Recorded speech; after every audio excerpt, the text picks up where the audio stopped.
adesso andiamo, io sono in dubbio nel premiarlo, un dubbio, tu mi capirai subito.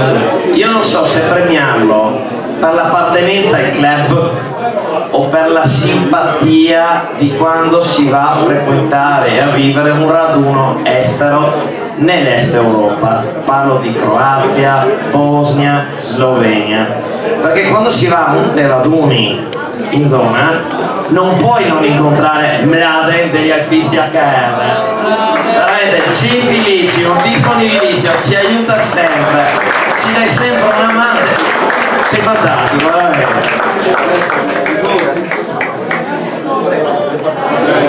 Devo dire, perché tante parole adesso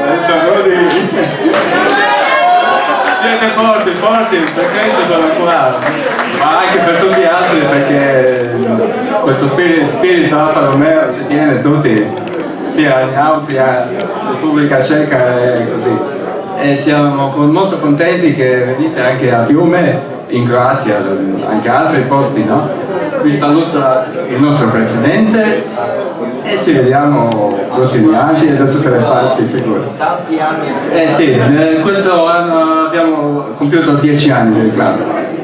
Vediamo, tra 10 anni ci vediamo migliore. Ok, ciao, grazie. Grazie ancora, veramente, grazie.